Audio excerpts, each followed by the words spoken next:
Imagine waking up one day and realizing that the world no longer rewards wisdom, it rewards noise.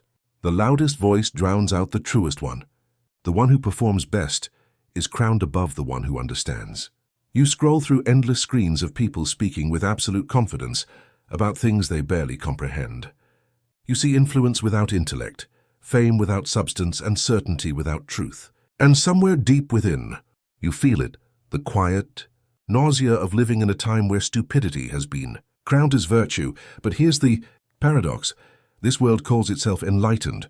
We live in an age of unprecedented access to knowledge, yet genuine understanding has become almost extinct. We worship intelligence in theory, yet in practice we mock depth and glorify mediocrity. Socrates once warned that when a society begins to mistake ignorance for insight, it collapses, not from war or famine, but from within, through the slow erosion of thought. Ask yourself, how did we get here? How did intelligence become arrogance and wisdom become weakness? When did we start confusing visibility with value? When did we begin rewarding those who speak before they think, and ignoring those who think before they speak? You might believe this age of noise is new, an unfortunate byproduct of social media or modern culture. But this sickness of the mind was prophesied thousands of years ago. Socrates warned of a time when the ignorant would govern the intelligent, when truth would no longer be measured by reason but by popularity, and when virtue would be replaced by appearance. He called it the corruption of the soul by opinion, and that corruption, though subtle, has now reached its peak. You see it in politics, where charisma outweighs competence. You see it in culture, where virality overshadows virtue. You see it in education, where memorization triumphs over critical thought. And you see it in everyday people, afraid to speak truth, because the mob will silence them. This isn't just cultural decay, it's psychological conditioning. We've been trained to believe that confidence equals correctness, that loudness equals leadership, that attention equals authority. But beneath that illusion lies a terrifying truth. Our society no longer seeks wisdom. It seeks validation. What happens to a civilization when thinking becomes rebellion? When silence feels safer than sincerity? When a person with true insight must hide it beneath irony or humor just to be heard at all? Socrates once said, "The unexamined life is not worth living." But what he could not have foreseen is that one day, the examined mind would not be worth listening to. We've built a culture where intelligence must disguise itself as entertainment to survive, and where ignorance is rewarded with applause. And yet, there's something deeper here, something haunting, because this isn't simply the fault of them, the influences, the politicians, the crowds. It's the result of something inside us, something ancient, buried in the human psyche, the fear of standing alone in truth. Carl Jung called it the collective shadow, the part of humanity that resents those who reflect its ignorance back to it. The masses do not crucify the wise because they hate wisdom. They crucify the wise because wisdom reveals their sleep. And perhaps that's the great tragedy of our time. We've mistaken awareness for arrogance and confusion for complexity. We've learned to ridicule what we do not understand and adore what mirrors our illusions. But what if this worship of ignorance isn't random? What if it's the logical outcome of centuries of philosophical decline? A society too afraid to confront its own emptiness, numbing itself with noise and spectacle. What if this isn't just moral decay, but a spiritual crisis disguised as entertainment? Imagine a world where wisdom still existed, but it was invisible. Where truth whispered in the chaos, but no one listened. Where the modern oracle was silenced not with hemlock, but with ridicule, apathy, and the algorithm. Would you even notice it? Would you recognize a philosopher if they spoke today not in a toga, but in quiet defiance against the madness of modernity? Or would you scroll past them, seeking something easier, faster, more comforting? Perhaps that's the true tragedy, that in our desperate chase for attention, we've abandoned the sacred art of reflection. We no longer ask what is true. We only ask what gets seen. And so we have built the very world Socrates feared, a society where ignorance is rewarded, truth is ridiculed, and wisdom must hide behind masks to survive. But before we condemn this age, we must ask the harder question: why do we allow it? Why do intelligent, thoughtful people remain silent while the shallow dominate? Why do we feed the very system that drains our minds? The answer lies deeper than culture. It lies within the structure of the human psyche itself, in forces that thinkers from Nietzsche to Jung have warned about for centuries. Because perhaps, just perhaps, we are not merely surrounded by ignorance. We are addicted to it, and that addiction has roots older than civilization itself. Every great collapse begins quietly, not with an explosion, but with a slow erosion of meaning. When truth becomes inconvenient, when questioning becomes dangerous, when depth is replaced with performance, the foundation of civilization begins to rot beneath the surface. This is the hidden problem of our age. We no longer seek to understand reality. We seek to feel right about it. The world that worships idiots is not filled with fools. It's filled with people who have lost the courage to think. And that loss didn't happen overnight. It began when we replaced philosophy with opinion, wisdom with consumption, and silence with stimulation. Carl Jung once wrote that people will do anything, no matter how absurd, to avoid facing their own souls. And that is precisely what modern society has perfected. We've built an entire culture designed to help us escape ourselves. Every notification, every trend, every argument online, it's all part of a grand psychological distraction, a collective evasion of inner emptiness. Socrates understood this danger long before smartphones and social feeds. He believed the greatest enemy of wisdom wasn't ignorance, but the illusion of knowledge. When people think they know, they stop seeking truth. And what could better represent that illusion than a society where everyone is an expert and no one is wise? Friedrich Nietzsche took this even further. He warned that once a society loses its grounding in truth, it compensates with spectacle and morality theater. Madness, he said, is rare in individuals, but in groups, parties, nations, and epochs it is the rule. Today that madness hides behind filters, headlines, and self-assured slogans. It is the madness of crowds disguised as confidence. But beneath the noise, a quieter force drives it all, the psychological need for validation. Humans have always feared rejection. It's a survival instinct. But in our hyper-connected world, rejection doesn't just mean social isolation. It feels like erasure. So we conform, not to truth but to comfort. We post, we agree, we follow, we perform. Because we've been conditioned to equate attention with existence. The result? A culture of performance, not authenticity, of spectacle, not substance.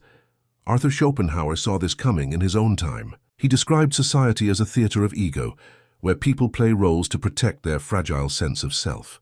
For Schopenhauer, most men were merely actors of their own delusions, terrified of silence, because silence reveals their lack of essence, and that's where the tragedy deepens.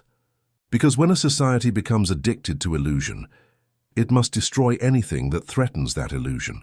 The wise become outcasts, the thinkers become heretics, the honest become inconvenient. Nietzsche's last man is no longer prophecy, it's reality.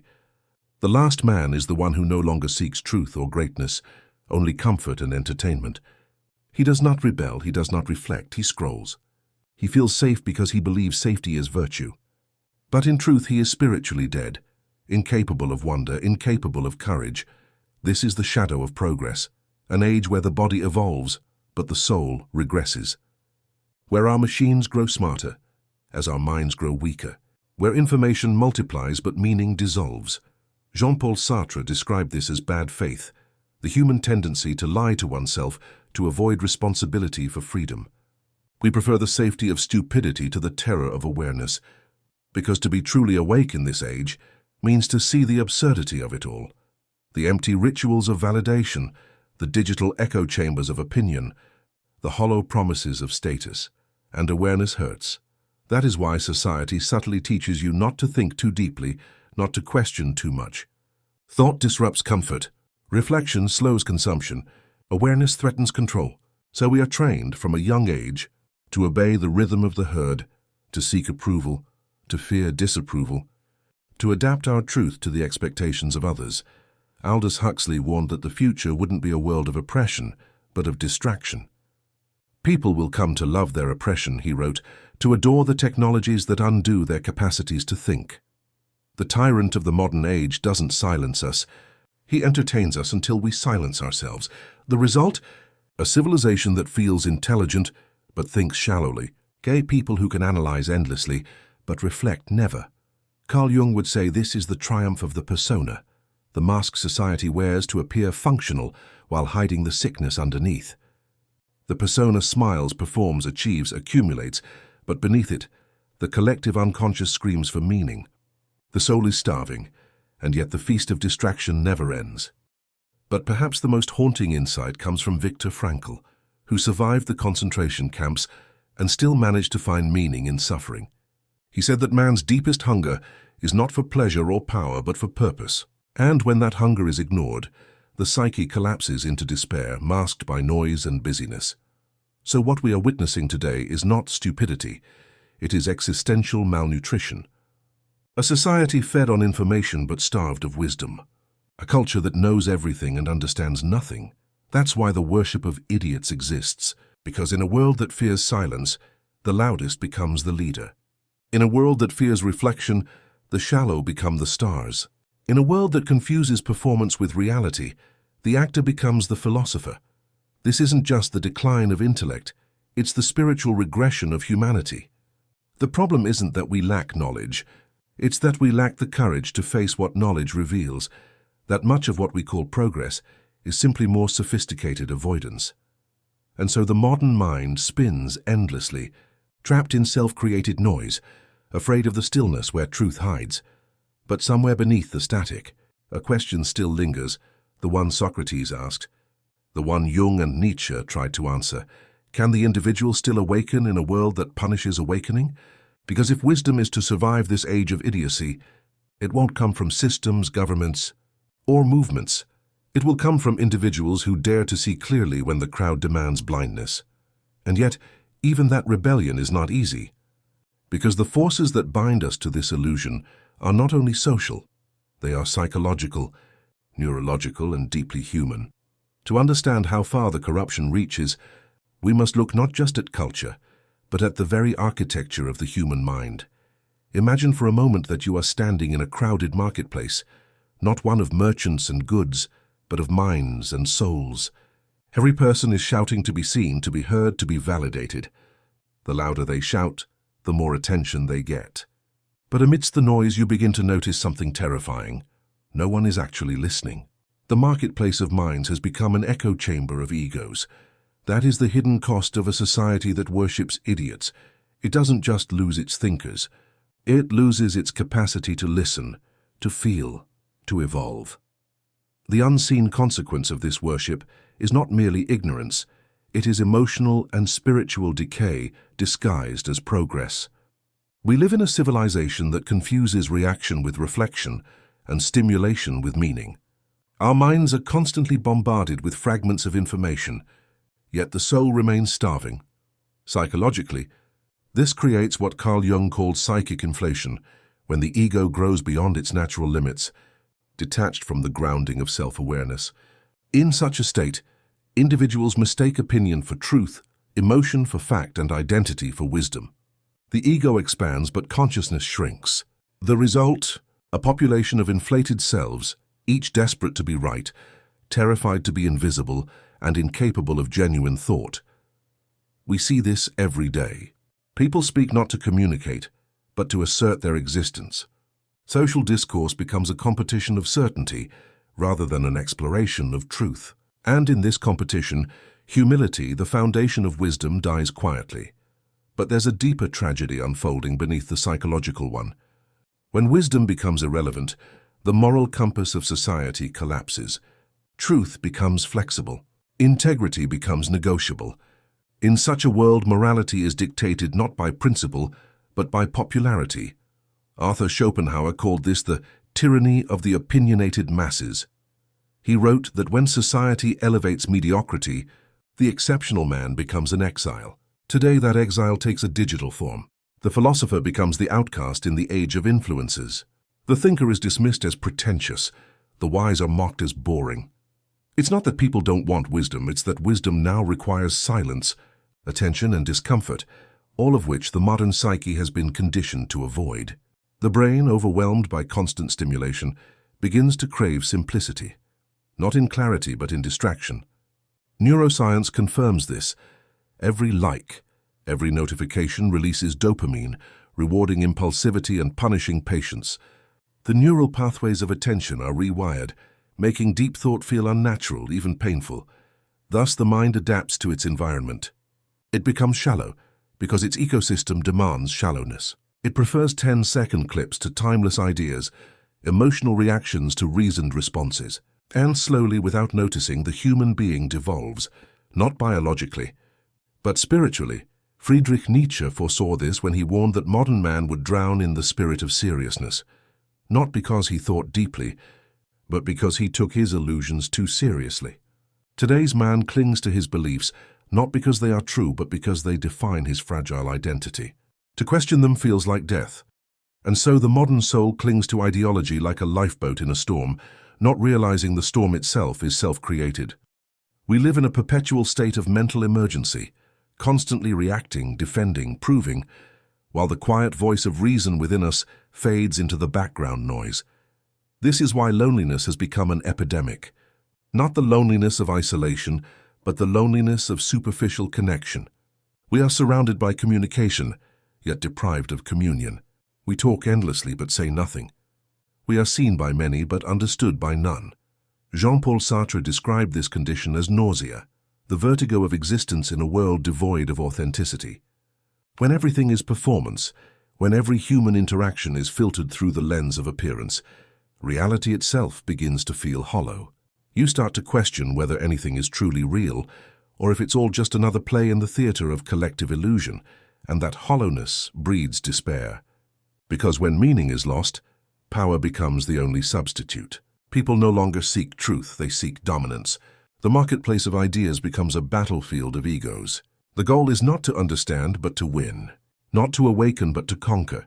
This is how civilizations collapse, not through war, but through apathy, through the death of thought, the erosion of dialogue, the numbing of conscience. A culture that cannot think eventually forgets how to feel.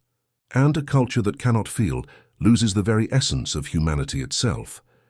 Carl Jung warned that when the collective shadow is repressed, it returns with vengeance. The rise of extremism, the glorification of ignorance, the obsession with validation. These are not random cultural events. They are symptoms of the collective unconscious crying out for balance. The human psyche, denied its depth, manifests chaos to remember it exists. And this chaos is not confined to individuals. It infects entire systems. Institutions that once served truth now serve attention. Education becomes indoctrination. Art becomes algorithmic. Politics becomes theater. Religion becomes branding.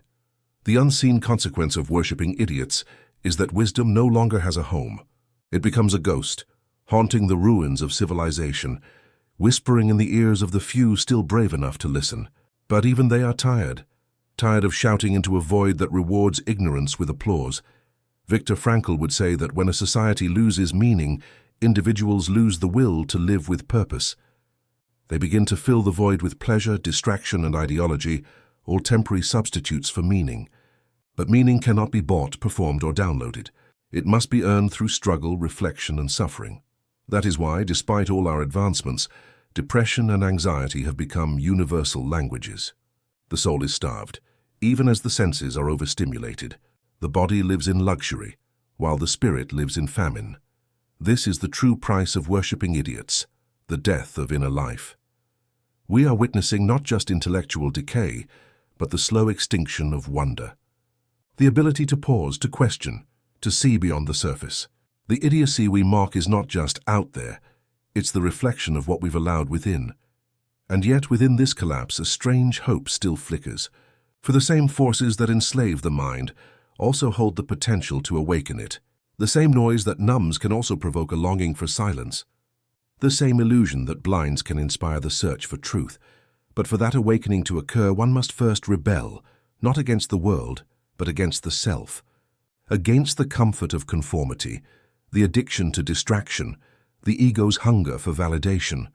Because the real revolution, the only one that matters, will not begin in the streets or on the screens. It will begin in the soul of the individual who dares to think again.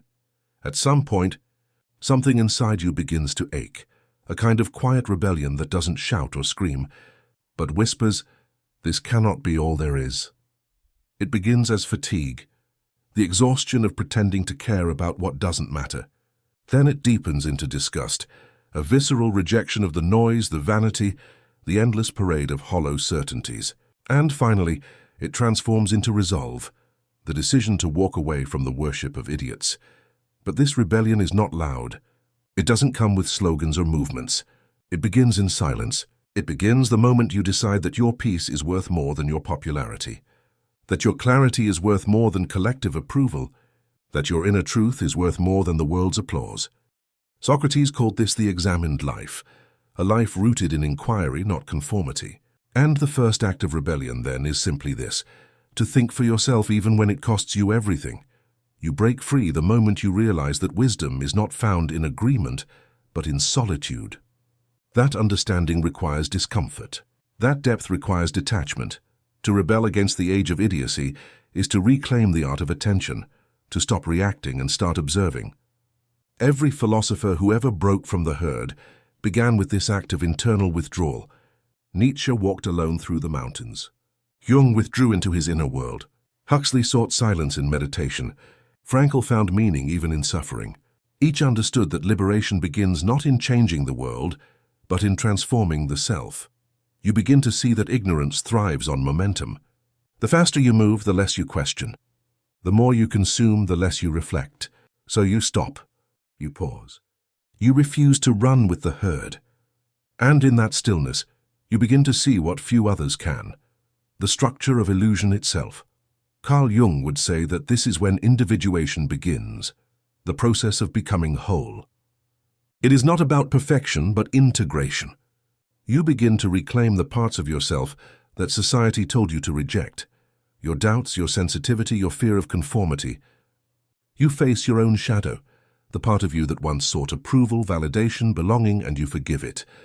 Because rebellion without compassion only recreates the same cruelty it resists. The second act of rebellion is to unlearn. Every belief that was handed to you must be held up to the light. Every value, every assumption, every opinion, question it all.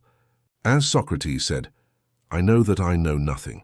This is not humility, it's power. It's the liberation of the mind from dogma, ideology, and the tyranny of certainty. We've been taught to treat opinions like identities, but true freedom comes when you realize that your opinions are not you. They are temporary reflections of your current understanding, and when you allow them to evolve, you evolve with them.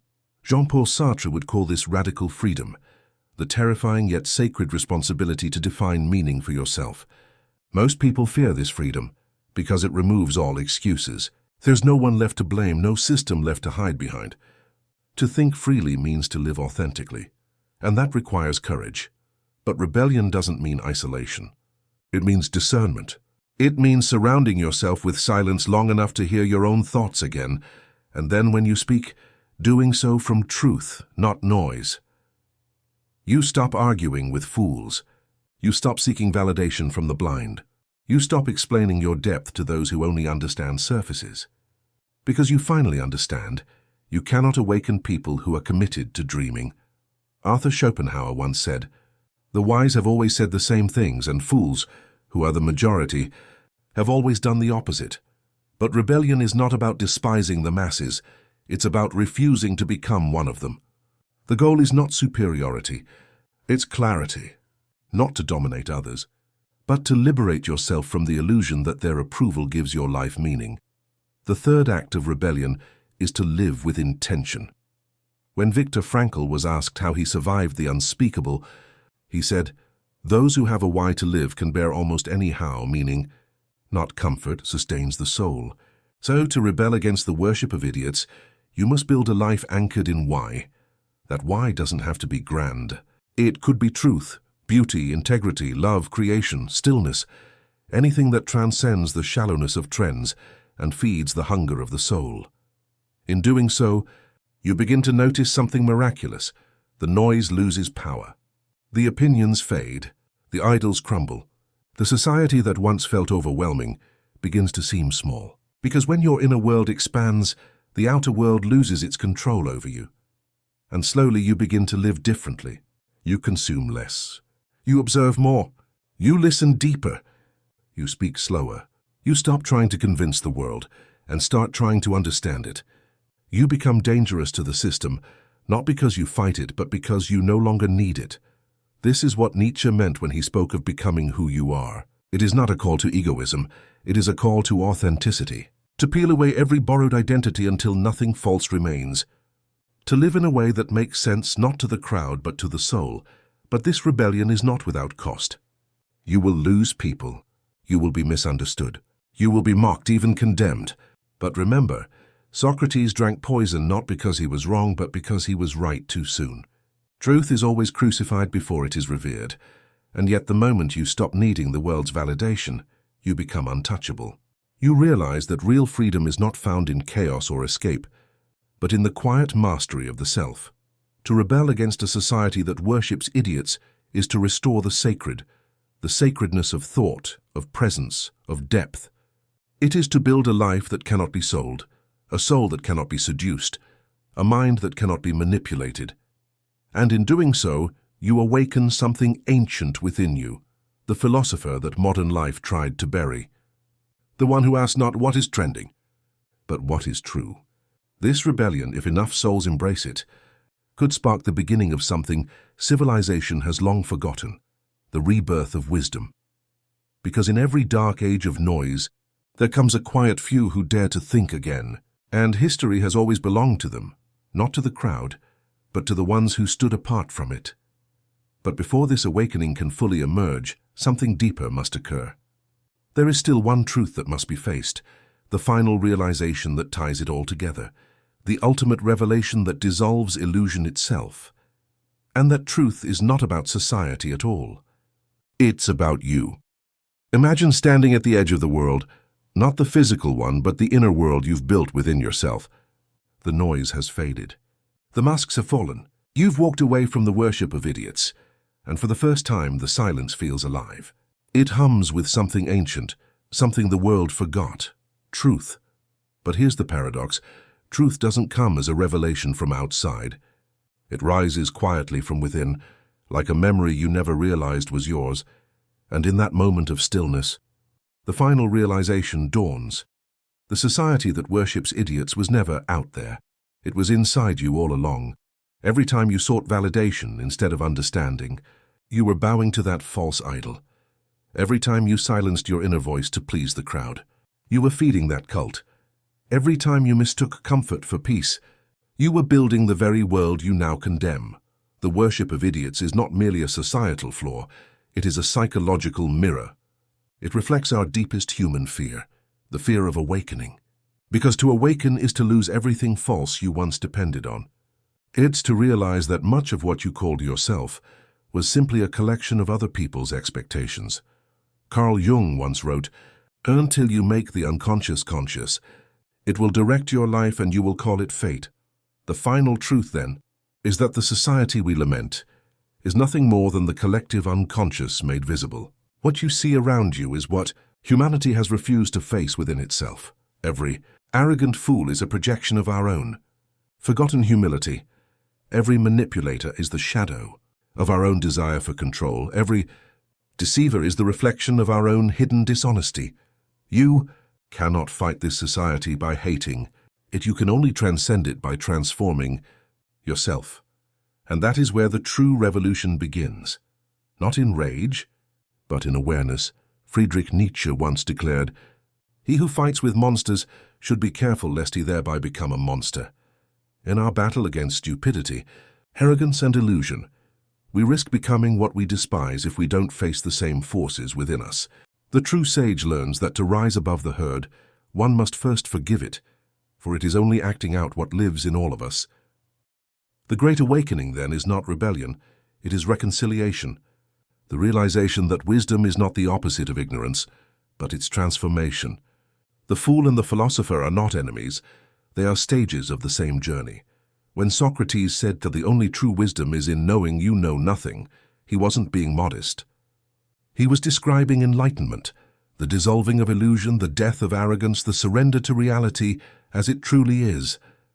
It is the moment the mind bows to something greater than itself, that something is not a god, not a system, not an ideology. It is awareness itself. This is the ultimate truth, The problem of the age is not stupidity, it is unconsciousness. Every act of ignorance, every foolish leader, every absurd trend arises from the same root. People who are asleep but believe they are awake. And the only cure for that sleep is presence, the courageous act of seeing clearly without judgment, without distraction, without the need to be right. Viktor Frankl discovered this truth in the darkest of places. Stripped of everything, he realized that freedom exists even in suffering, because freedom begins in perception. Between stimulus and response, he said, there is a space. In that space is our power to choose our response. In our response lies our growth and our freedom. That space, tiny, invisible, sacred, is where the modern mind must return. Because awareness is the last rebellion left. It cannot be censored, marketed, or sold. It exists beyond the reach of algorithms and empires. It is the last sanctuary of the human soul. The philosopher's task, then, is not to convince the world. It is to awaken it, one consciousness at a time. And perhaps that begins with you the observer, who pauses before reacting. You, the thinker who questions your own assumptions. You, the soul who chooses truth over comfort. Because every individual who awakens becomes a disruption to the system of illusion. One conscious person carries more light than 1,000 blind followers. One person who sees clearly cannot be controlled, cannot be manipulated, cannot be deceived. Aldous Huxley once wrote, "There are things known and there are things unknown, and in between are the doors of perception. Those doors are not locked, they are simply buried under layers of noise, fear, and habit. The key is attention, the act of looking honestly at reality, without the filters of ego or expectation. And when you pass through those doors, something extraordinary happens. You stop seeing the world as broken. You begin to see it as asleep, and you understand that your task is not to destroy it, but to awaken within it. You stop arguing, you stop preaching, you stop chasing. You begin to live. You live with presence. You create from depth. You love without performance. You speak with intention, and suddenly, the world around you begins to shift, not because you forced it to, but because consciousness transforms everything it touches. Socrates was killed for questioning, yet his spirit never died. Nietzsche went mad, but his ideas reshaped the modern mind. Jung was ridiculed, but his vision healed generations. The wise have always been outnumbered, but never defeated, because truth cannot be erased. It can only be forgotten. And now, in this age of noise and numbness, it calls again to those who still feel, who still think, who still dare to see. So the final, most powerful realization is this: you are both the prisoner and the key. The cage of ignorance is sustained by your attention, and the moment you withdraw it, the bars dissolve. The worship of idiots collapses the moment you stop kneeling. The world changes the instant you stop feeding its illusions with your belief.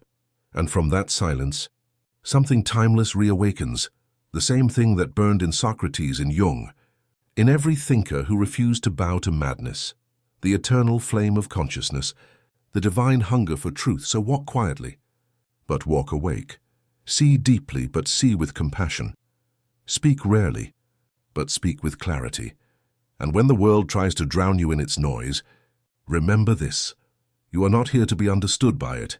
You are here to remind it what understanding feels like, because in every dark age, there are those who bow and those who awaken, and it is the awakened few who hold the light for the rest.